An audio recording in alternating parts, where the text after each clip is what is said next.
50वें वर्ष में प्रवेश कर चुके हैं। यह समारोह अगले साल तक 1 साल चलता रहेगा। मैं चाहता हूं कि जहां जेपी आंदोलन स्वर्ण जयंती समारोह के साथ हमने पूरे देश भर में हम लोगों ने और इसको मनाया, खास करके जो काले अध्याय 25 और 26 जून का, जिसको आपातकाल का जो प्रलय था, उस आपातकाल को हम लोगों ने झेला है और जेल और सेल जवानी में हम लोगों ने बिताया। 74 आंदोलन में 2 जुलाई 1974 बिहार में पहला फुलवारी शरीफ जेल कांड, जहां मैं सत्याग्रह भीतर में जेल के अंदर करता था। 3 बार मैं तीसरी बार जेल गया था और वहां गर्म सलाखे से दागे गए, आंख निकालने का गर्म सलाखे से प्रयास किया गया और शरीर को जलाया गया।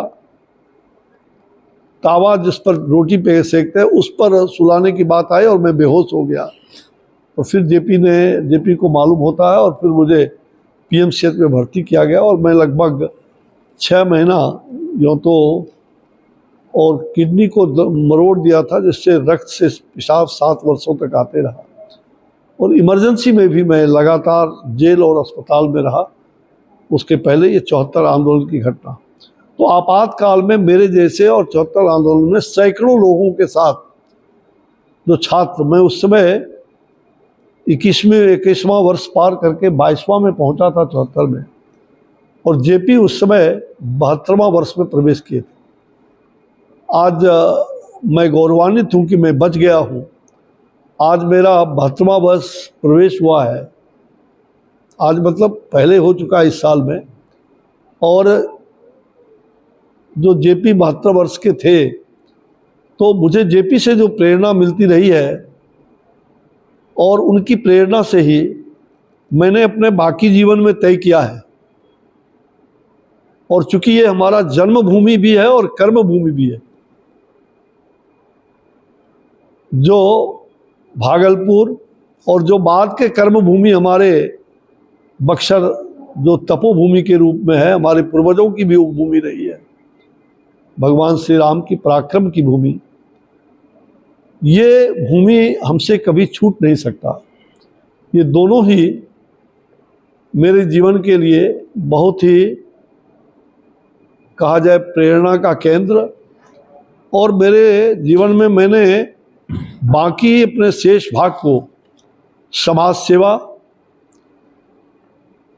में लगाने का व्रत लिया है और चुनावी राजनीति से मैं दूर रहूंगा। चुनावी राजनीति में न रहते हुए मैं सक्रिय राजनीति का कार्यकर्ता के रूप में, बिना किसी पद और का लोभ होते हुए, किसी पद की इच्छा नहीं, समाज सेवा ही हमारा व्रत है। और संगठन जिस भारतीय जनता पार्टी का मैं कार्यकर्ता हूँ, मुझे जीवन में सब कुछ मिला है। मैं कार्यकर्ता के रूप में देश के अंदर और विशेष करके बिहार में और भागलपुर और बक्सर, यह तो हमारे प्राण है, इन क्षेत्रों में मैं लगातार सक्रिय रूप से अपनी भूमिका अदा करते हुए संगठन को भी निरंतर गढ़ने का प्रयास रहेगा। और अलग से जो हमारा संकल्प है समाज सेवा का, जो शैक्षणिक, आध्यात्मिक, जो सप्त क्रांति जेपी ने कहा था, 7 क्रांतियां, जो संपूर्ण क्रांति, जिसमें राजनीतिक, आर्थिक, सामाजिक, सांस्कृतिक, बौद्धिक, शैक्षणिक और आध्यात्मिक क्रांति, ये 7 क्रांति, राजनीतिक, आर्थिक, सामाजिक, सांस्कृतिक, बौद्धिक, शैक्षणिक और आध्यात्मिक क्रांति, इसको निरंतर अपने जीवन पर्यंत इस काम को आगे बढ़ाने में हमारी पूरी शक्ति लगेगी। भगवत कृपा है, मैं पूर्णतः स्वस्थ भी हूँ और अगले 5 वर्षों तक मैं सक्रिय राजनीति में रहने की हमारी पूरी इच्छा है और बिहार और देश में भ्रमण करके जहां जेपी आंदोलन के संपूर्ण क्रांति के बातों को, जो जेपी कहते थे कि समाज का अंतिम पौधान पर बैठा हुआ व्यक्ति गांधी जी का, पंडित दीनदयाल जी का, और जेपी ने कहा था कि सप्त क्रांति, जो संपूर्ण क्रांति तभी पूरा होगा जब समाज का कोई निचले पंक्ति का व्यक्ति उच्च स्थान पर पहुंचेगा। जल्दी से मैं पहुंच रहा हूं, 10 मिनट रात में ट्रेन है। भारतीय जनता पार्टी, मेरी स्वयं की इच्छा है और मैंने अपने नेतृत्व को भी बताया कि भारतीय जनता पार्टी के नेतृत्व में एनडीए की सरकार बिहार में बननी चाहिए। हम पूर्ण बहुमत के साथ भारतीय जनता पार्टी अकेले अपने दम पर आए और एनडीए को भी, अपना सहयोगी दल को भी आगे बढ़ाए, ये हमारी मंशा है और उसके लिए हर कार्यकर्ता को अभी से लग जाना होगा और मैं इस काम को बखूबी करूंगा बिना किसी चाह का। और मुझे लगता है कि हम नीतीश जी को भी साथ लेके चल रहे थे, आज भी चल रहे हैं, आगे भी चलेंगे। आपका कौन होगा मुख्यमंत्री का चेहरा?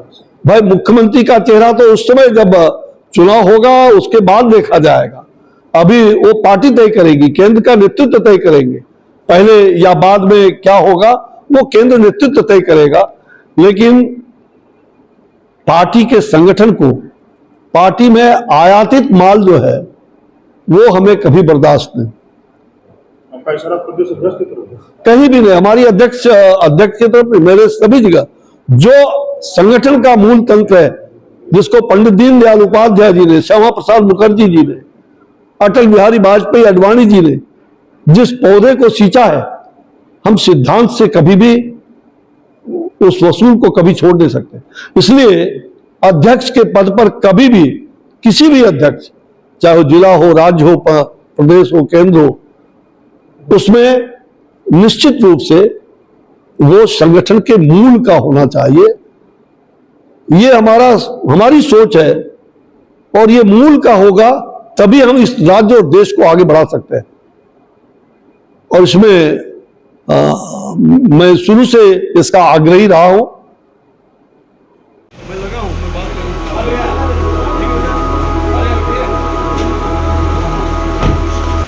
जो घटनाएं घटी हैं मैं लगातार उसके संपर्क, और चूंकि नीट को बनाने वालों में से मैं स्वास्थ्य मंत्रालय में रहा, मैं भी उसका एक मंत्री के नाते उस समय मैंने